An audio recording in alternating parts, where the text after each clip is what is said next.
मैं सरिता दुबे, ग्राम रतनपुर, थाना कोठीभार, जनपद महाराजगंज, तहसील निचलौल की निवासिनी हूँ।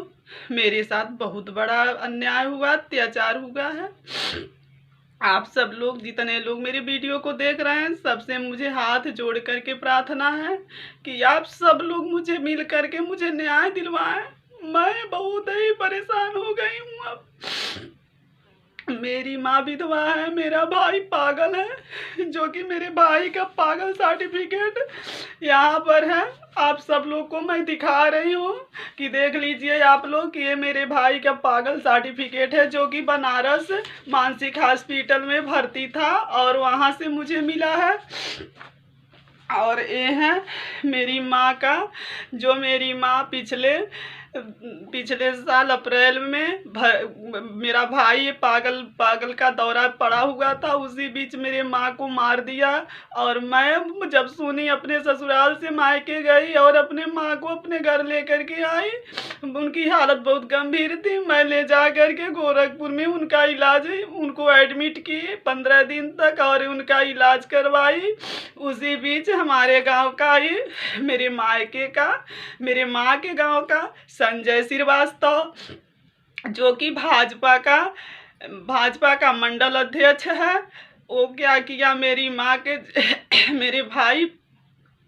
मेरा भाई अपने क्या उसे लोग क्या किए हैं, गांव वाले, कोई 10,000, कोई 5,000, कोई 20,000, कोई वैसे खाना खिलाकर उसके नाम जितना खेती था उतना सारा लिखवा लिए हैं लोग। बचा था घर जिसमें मेरी माँ रहती थी। मेरी माँ को गांव वालों ने, संजय श्रीवास्तव ने चढ़ा के मेरे भाई से मरवाया।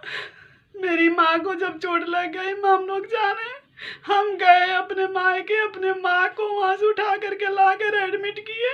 उसी बीच गांव का संजय श्रीवास्तव, जो भाजपा का मंडल अध्यक्ष है, मेरे भाई को 2-4 दिन खाना खिला करके और यही स्टैंप एक बनवा लिया उस मकान का, और रातों रात उस मकान को ध्वस्त कर दिया। उसमें 3 पेड़ शीशम का था, बाउंड्री गेट है, सारा चीज होते हुए उस घर को ढा करके मिट्टी बराबर कर दिया। जब मुझे गांव वालों ने बताया तो मैं माँ को लेकर के गोरखपुर में एडमिट थी। मैं बहुत परेशान थी माँ को लेकर के। मैं तत्काल गांव पे नहीं जा पा रही थी। मैं जब सब गांव पर गई, मैं डीएम साहब के वहाँ गई। डीएम साहब कहे मैं नहीं कुछ कर सकता, तुम इस डीएम साहब के वहाँ जाओ। मैं इस डीएम साहब के वहाँ गई। सांसद पंकज चौधरी, भाजपा का नेता का फोन चला गया, मेरा नहीं सुने, मुझे वहाँ से भगा दिए। मैं सीओ साहब के वहाँ गई, वहाँ भी सांसद जी का फोन चला गया, वहाँ से भी मैं भगा दी गई। मुझे थाना से भी कोई न्याय नहीं मिला। मैं थक हार गई, मुझे कहीं इंसाफ नहीं मिला। मैं जब कोर्ट में, जब हमसे लोग बताए कि जाओ कोर्ट करो, कोर्ट से हो सकता है तुमको इंसाफ मिल जाए, तुम्हारी माँ को तुम्हारा घर वापस मिल जाए। मैं जब कोर्ट में कब्जा दखल की, ये है कब्जा दखल, जो कि मैं कब्जा दखल करने के बावजूद मेरा कोर्ट में केस चल रहा था। मुझे बहुत उम्मीद था कि जब इंसाफ, मैं इतना भाग दौड़ करते हुए मुझे इंसाफ नहीं मिला, तो मेरी माँ को हो सकता है कोर्ट से इंसाफ मिल जाए। लेकिन जब मैं कोर्ट में गई, मेरा तारीख पड़ा था, अभी लॉकडाउन होने को आदेश आ गया। 26 तारीख मार्च में मेरी तारीख थी और उसी बीच लॉकडाउन हो गया। लॉकडाउन का फायदा उठाते हुए और सांसद पंकज चौधरी का सह पा करके मेरे घर पे अब अवैध रूप से फिर से उस पे निर्माण कार्य शुरू कर दिया है। जब मुझे बहुत उम्मीद था कि कोर्ट के सहारे मेरी माँ अपने घर जा सकती है। कौन बेटी के घर रहना पसंद करता है बताइए आप लोग, वो भी एक ब्राह्मण महिला, जो कि 1 साल से अपने बेटी के घर पे यही उम्मीद लेकर के बैठी थी, कोर्ट से न्याय मिलेगा तो मैं अपने घर चली जाऊंगी। उसी बीच फिर कोर्ट से अभी मेरी सुनवाई चलने वाली थी, तब तक वो उसमें निर्माण कार्य शुरू कर दिया।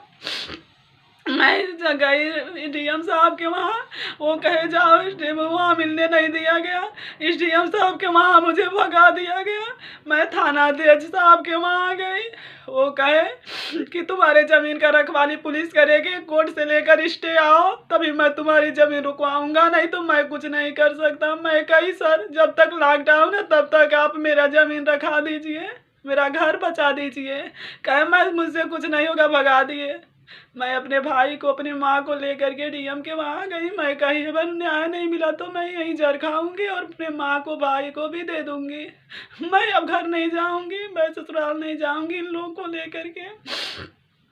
फिर वहाँ से मुझे किसी तरह बुलाया गया थाने पर, कहे आओ मैं चलूँगा तुम्हारे साथ, तुमको अपनी गाड़ी में बैठाऊँगा, गांव पर लेकर घर पे चलूँगा और तुमको न्याय दिलवाऊँगा। तुम्हारा ज़मीन अगर मट्टी 4 दिन के अंदर डाले होंगे, निर्माण कार्य शुरू किए होंगे तो मैं उनके ऊपर कार्रवाई करूँगा। मैं थाने पर गई, मैं कही चलिए सर मेरे घर अभी काम हो रहा है उस ज़मीन पर, चलिए मेरा घर काम रुकवा दीजिए। कहें कि चौकी इंचार्ज साहब जा रहे हैं, 2 पुलिस जा रहे हैं, तुम भी जाओ। मैं कहीं मैं कैसे जाऊंगी, मेरे जान माल पे खतरा है। जो इंसान है इस तरह से किया है वो मुझे कहीं मार देगा। आप मुझे किसी तरह ले करके चलिए वहाँ, आप मुझे दिखा दीजिए, मैं बताऊंगी ना सबके सामने। तो कहे हमको वहाँ से कहे जैसी मर्जी वैसी जाओ, मैं तुम्हारी जिम्मेदारी लेकर नहीं बैठा हूँ। मुझे वहाँ से फिर कल शाम को मुझे वहाँ से भगा दिया गया, मैं अपने घर चली आई। उसके बाद फिर आज उसी घर में काम हो रहा है।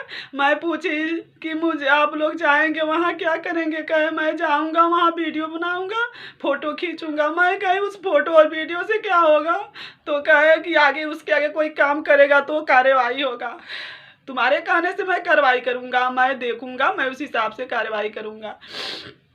उसके बाद फिर वो काम शुरू कर दिया है। वहाँ पंकज चौधरी सांसद जी के नेतृत्व में सारा काम हो रहा है।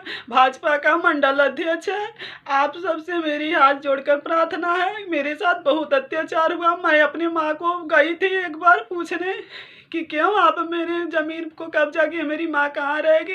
मेरे ऊपर हरिजन उत्पीड़न लगवा दिया गया। मेरे 2 बहन और हैं, उन लोग के ऊपर भी, मेरे ऊपर, मेरे हस्बैंड के ऊपर भी हरिजन उत्पीड़न का धारा लगवा दिया गया। मैं वहाँ से फिर मैं एक बार और अपने दोनों बहनों के साथ गई, मेरी छोटी बहन के साथ पूरा उसकी इज्जत लूट ली लोग। मैं थाने पर गई, वहाँ मेरी बयान नहीं लिखे। मुझे बहुत बड़ा मेरे साथ अत्याचार हुआ है। मैं इस अत्याचार का अब कतई बर्दाश्त नहीं कर सकती। कृपया आप लोग से हाथ जोड़कर प्रार्थना है, ज़्यादा से ज़्यादा शेयर करें, मुझे इंसाफ दिलवाएं। मेरी माँ एक बेटी के घर न रहते हुए अपने घर को लौट जाए, उसको उसका घर मिल जाए। आप लोग से प्रार्थना है, आप लोग को मैं प्रणाम करती हूँ। आप लोग सारे से जितना ज़्यादा शेयर करेंगे उतना ही मुझे लाभ मिलेगा। आप लोग की